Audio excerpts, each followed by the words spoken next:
I get it. Trust me, I get it. Let me give you a story time to let you know I get it.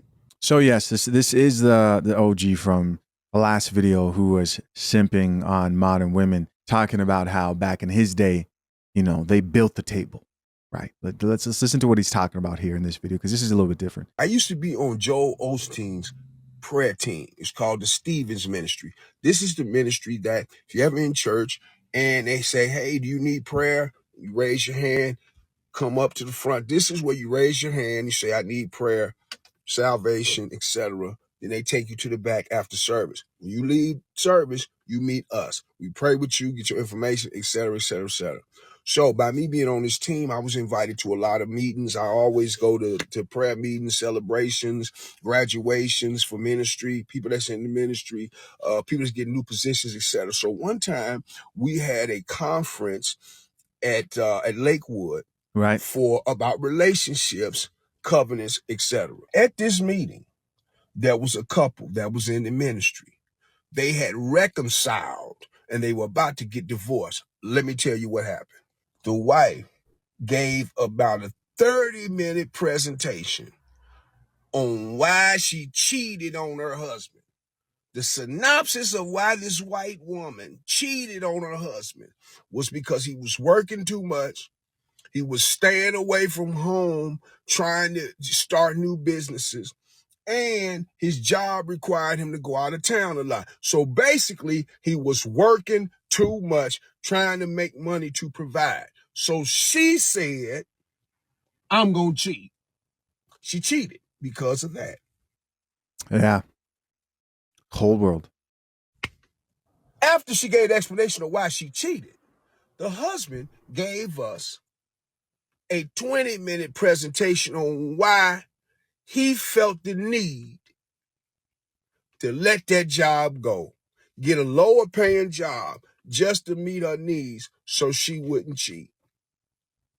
Looked at my wife. My wife was sitting right next to me. Mind you, we're in church.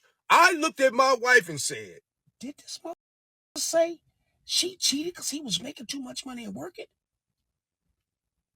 She said, yeah. I said, wait a minute.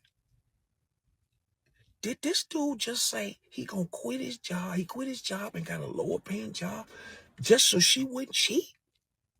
My wife said, yes. After his 20-minute presentation on quitting his job, getting another job that was a lower paying job so he could meet her needs at home and be with her more and more and more so she wouldn't cheat no more. After he gave that presentation, the whole crowd started clapping. I said to my wife, so nobody is going to ask her, what does that have to do with cheat? You're not going to hold this woman accountable.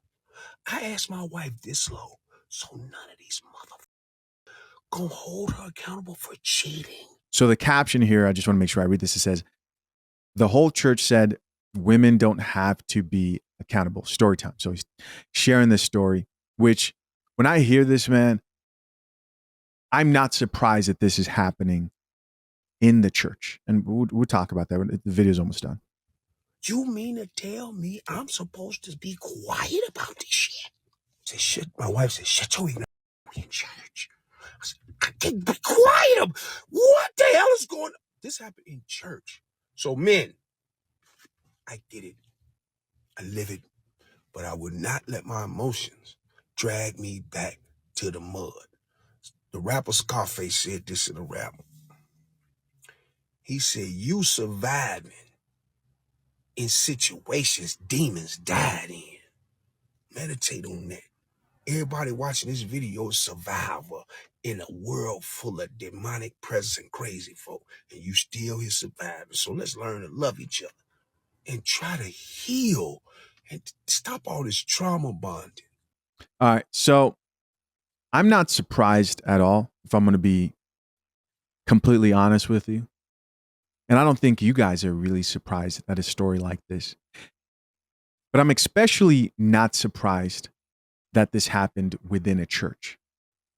Here's the truth, whether you like it or not, people do work through cheating. Even if a man cheats or a woman cheats, it happens. There are people who get very angry about that, which I don't understand why. It's not you, right? Ma'am, it's not you, bro, it's not you. I believe if you're able to work through it, then, you should work through it. And I think you should know yourself. I think you should be honest with your significant other and say, yo, that's not something I would ever work through, so that that person understands the gravity of the situation. But the fact that they did not hold her accountable is very much like a modern way that churches do approach this type of situation I've seen. Now, I'm not for the whole, like I saw a video recently of a woman getting pregnant in church, a young lady, and they brought her up to the front of the congregation and try to embarrass her. And I'm not for all. Now, if you go on TikTok and decide to tell your story to everybody, now you're opening the floodgates, right? For people to give their take on what you've put out there publicly. And you should understand that as an adult and a grown up. Anybody who's out here sharing their personal business online. I'm not surprised, though. Do I think that he should have given up his job to spend more time with her so that she stops cheating? No.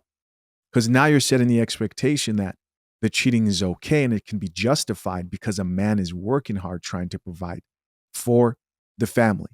The whole idea of that is just plain absurd. If she's going to complain and not be able to understand the sacrifice a man is making by working, and she doesn't understand that, okay, this man's willing to work because he wants to provide for his family, what makes you think that when financial disaster strikes, and we know that that's top 3 reasons why people get divorced out here is financial calamity. When that strikes, it makes you think she's going to be different from the rest. She's already proven that she is incapable of understanding that sacrifices must be made, and no, this is not a justification for you to step out of your marriage. It makes you think in the most common situation where people usually decide to cheat, even the strongest people decide to give up on a relationship, the stress of a financial crisis, that she is going to hold up. Chances are she will complain about that as well. No, I don't think that's right. They should have definitely held her accountable. And you're setting this weird precedent for men who enter marriages or who think of entering marriages within the church. Let's read a few of these comments. Top comment here says, do you have any stories you can share of men or pastors who cheat with no accountability and wife make the changes and the husband stays the same? Please share. And so again, like he responded yes to that. Like I said, people do work through cheating. Now, how your mind decides to reflect on that, what caused it, and how to move forward matters. Some people just don't understand that it's not always that deep. Sometimes that man just wanted some new cheeks. Or that woman. And women usually, they're not going to tell you this when they step out because they have to mask it in this whole like, oh, he was working too much. Nope, you're 3 or 4. And you let the 3 or 4 come out of you. Maybe it was hidden for a little bit. Just keep it real. Just keep it real. It's not always some deep-rooted situation. No, you need more discipline. It's not always some deep-rooted thing. And I hate when people do that sometimes to themselves because they really just complicate the whole situation. And you can apply this to so much in life. No, you don't eat because you have emotional trauma. Stop. You love food. You love food and you need to just put it down sometimes, right? You need to not eat so much. Oh, I didn't get it done because of my ADHD and I can't concentrate. You're lazy. Sometimes it's just not that complicated. Someone else here says, someone once told me my wife isn't my property. Shaking my head. So what's the point of marriage then? So this man here is saying my wife isn't my property. No one is your property. She responded and says, so American citizens aren't the property of America? And this person responded back with a facepalm. This whole idea of people being your property, I think to a lot of people who hear that statement, I don't use that statement, right? But to a lot of people who hear that statement, they see that as, okay, so I have to do what you tell me to do. No one has to do what anybody tells them what to do.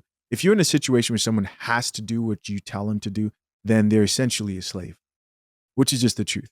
They always have an option. You can either get along or you can choose to break apart from that situation. Even in a healthy relationship where you may have traditional dynamics, there is a form of an economy of reciprocation within that dynamic. She's getting what she wants out of the situation, and she should be, and you're getting what you want as a man. There shouldn't be an extreme imbalance, right? Somebody else here says, laughing emojis, I always stop at your stories. Here's another person who says, bruh, at that moment, I would have known this ain't the right church. Here's another comment that says, wow, that is crazy sad. Of course, guys, curious to know, what do you think? Leave your comments down below. I appreciate you for checking out another episode of The Coffee Pod. To my soon-to-be married and soon-to-be engaged men, remember, head to fathershaverights.com to get the #1 guide to drafting a solid and legally binding prenuptial agreement while you still can with offer code REVIEW. If you use the offer code, get it 100% free. Get it now while you still can. Consider joining Brew Brothers. We have a new guest in there that's coming that's going to be talking about introduction to cryptocurrency that actually drops today. So you want to get in there and get access to that. Appreciate you guys. Till next time. I'm out. Peace.